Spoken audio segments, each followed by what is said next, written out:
Hey everyone, this video is just, obviously you should know this, but, to let you guys know, today is the last day of 2015. And, I'm just here to mainly just say thank you to you guys and, well, the creators of Ninjago as well. I mean, and Lego. I mean, they have given us such an amazing year of Lego Ninjago, and you guys as well have also um, giving me a great year here on YouTube. I've grown so much, just over the whole year. I keep just growing and growing.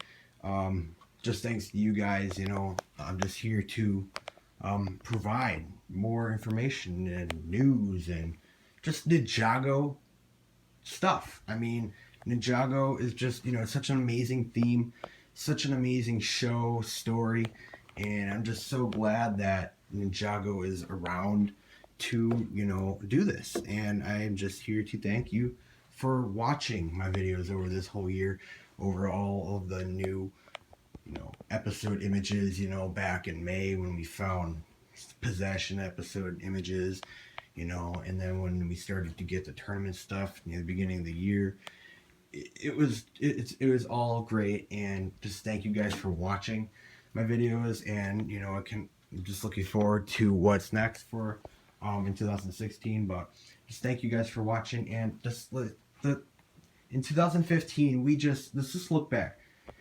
2015 had a lot of Lego Ninjago, guys. As you know, 2014 Ninjago actually returned from its long break from 2012 to 2014. It didn't have any new episodes in 2013, but since then though, we have had a lot more Ninjago, and 2015 was a huge year for Ninjago. Sure, we had 8 episodes of Ninjago rebooted through 2014, but 2015 had so much more. I feel like 2014 was more the restart, the kicking back off to bringing back Ninjago, sort of the bringing back, and then we're just fully starting, and we just really got into it with 2015. Ninjago 2015, it began in February here in the United States with Ninjago episode 45, or not 45, 35, season 4, the Tournament of Elements. Yes, we began to get introduced to this near the end of 2014, and we got, it just looked really interesting. Who is Master Chen? Who is Master Chen? What is this tournament? What exactly is going to happen to Zane? And it was such an amazing season to see and hear about. It's just such an amazing season to watch. It was just so interesting. So many mysteries, so many different things. Klaus in the spell book, Zane being taken, the past with Chen and Garmadon, the tournament, all the new elemental masters, the whole story of all the elemental masters is introduced. Pythor came back, so we got to see more of him. And then we got to also see more of Misako. She kind of came back more into that season.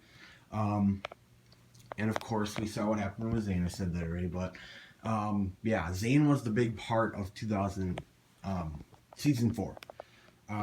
He was just a big main mystery. We got to see. Oh yeah. So the Tournament of Elements was a really, really great season. We actually got to see what the original Anachondrite looked like. So we actually got to learn a lot more of the Anachondrite than we ever thought we would. And it was really cool to see. And I really, really liked season 4. It's probably one of my favorite seasons, actually. Near the top there for me. Or at least one of the, it's season 4, but I guess the pilot episodes could be considered one of the stories. But it's probably one of the near the top because it was so interesting, and it started to give little hints, about what would happen next season. So it just brought so many mysteries. So altogether, the Tournament of Elements was an amazing season. and it just I can, and we it just yeah, it was just great. It was amazing. And 2015 was not done there. So we had 10 brand new episodes, more than 2014 ever had, and we still weren't done. We still had the next season of Ninjago in a few months, this coming summer. So the Tournament of Elements ended in April, and it came back. Ninjago came back in June with season 5, Possession. This is the fifth season. Yes, fifth season of Ninjago. 10 more episodes, and we began before this actually was announced the air date. We just got so much more information, so many images, so many set images. We knew the ghosts were coming. Who would have thought that the ninja would ever face ghosts? It's just such an odd villain for a ninja to face. But the Hagman brothers and the Lego team, the Lego Ninjago team, pulled it off, and they figured a way out for Ninja to fight ghosts. And this season introduced so many more things and so many more mysteries to the whole story. It just opened up so much for Ninjago. With this season, there's just so much. The Cursed Realm, it explains so much more of it. In season 4, it was more just like this. It's almost just like a place for, bad people. You just send them away there. It's just like it seemed like a dead place. Like not really obviously not fun. But they didn't really talk about it much. But once Moro escaped, then things got really detailed with the Cursed Realm. And, we got to see the past with Sensei Wu and Moro, and how he kind of messed up on telling Moro that he could become the Green Ninja, and his first pupils. So it was very cool to hear about that. And also, an evil ninja. If you could, I guess you could say he was an evil ninja. Evil Lloyd, the Green Ninja, possessed Lloyd. That was a huge thing. A possessed Lloyd. It was very, very interesting to see that happen. Just so much happened with this season. The ninja, they're now having these outfits. These outfits also did look very, very interesting. Very different to what the ninja have had in the past. It's got this. It's a very different type of outfit. It was the Deep Stone outfits, but they look very, very cool. And the ninja now have their dragons, which they are now able to have their powers. And then so the main thing here is the ninja have to go and discover all these new things, and they start to figure out things. They start to discover a few things. The ghosts can be defeated by water, and they have to go discover this new thing called air jitsu. So it's a whole new form of spin jitsu. Another some more, I guess you could say, an advanced form of spin jitsu. Another type of it, where it lets you to temporarily take flight, and if you are a spin jitsu master. And the ninja, they just discovered so many more things. City of Sticks, Ronin. Ronin was first introduced in the Shadow Ronin game, but then he eventually ended up in the show. Gives the ninja arrow blades. Arrow blades are the weapons that are able to defeat the ghosts. And they just go on their adventures from there. Moro is on his way to find the Realm Crystal and the Tomb of the First Ninjutsu Master, which is the introduction to the Realm Crystal. And the Realm Crystal, well, that just introduced a whole nother side to Ninjago that can lead to so much more. They introduced 16 whole realms to Ninjago. The whole story and idea of there is 16 more realms to this whole Ninjago altogether from the first Ninjutsu Master. And we also got to see where the first Ninjutsu Master was buried. We also got to see Cole, get a huge change, turned into a ghost. So a ghost ninja.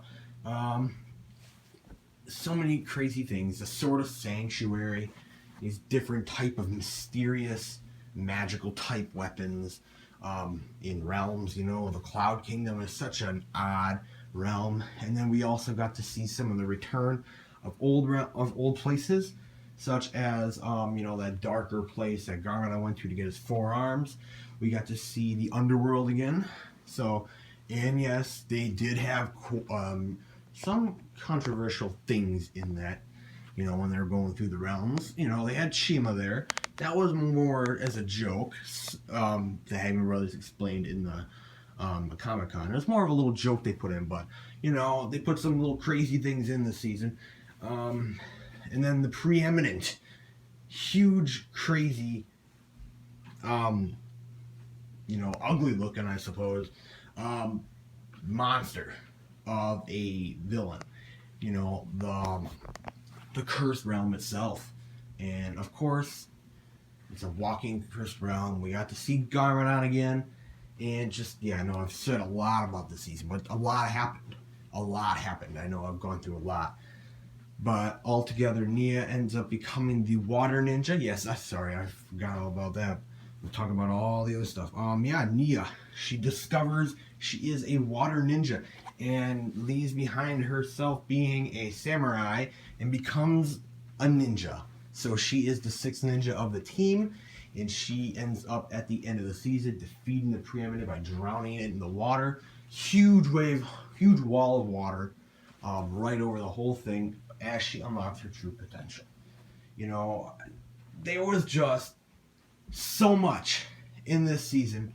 You know, there's probably so many other things I didn't cover either. But of course, I'm not going to cover every little detail, even though I already covered a lot there. But altogether, these two seasons in 2015 were great, guys. I know it's tough for quite a while, but 2015 had a lot. And it was such a great year for Ninjago. And Ninjago it keeps getting stronger and stronger and stronger, especially with all these new episodes, these sets, the story. You know, it seems like it's almost stronger than it was when it had its both seasons back in 2012 with season 1 and 2, where it had 26 episodes in one whole year. But you know, Ninjago, again, it looks like it's on the path to have 2 more seasons next year. So, I know, lots of stuff happened. And it has been a great year, guys, for Ninjago. And I am looking forward to seeing what is in store with Skybound in Season 6. But altogether, Ninjago 2015 has been great, guys. You know, with all the, again, with you guys and YouTube and all that stuff, is the theories and the thoughts on what would happen, all the excitement, all the fans, all getting excited for, you know, it was a great year. It was really, really great, guys. And just thank you again for watching my videos. You know, I very much appreciate it. It's very, it's great. And you know, I've said this over and over again, but it has been a great year, guys. And I'm looking forward to 2016. So, what exactly is your, you know, what is your favorite season from this year, or a favorite episode, or a favorite new character? You know, so much came in this season, but you know, we have so much more to come as well. So, there's just a large run through, very long run through of 2015 for Ninjago, but it was a big year. It was a really big year. So, yeah, what do you guys think? I mean, what do you guys think about Ninjago 2015 altogether? What did you guys think of it? I think it was great. It was such an extension to Ninjago itself. 20 more episodes, so many more sets, so many more collections of figures, all that stuff, just so much more. And there's so much more to come. So there is just I would say quick run through, but I don't know if that was quick anymore, but it was a great year, guys. So yeah, see you guys in 2016.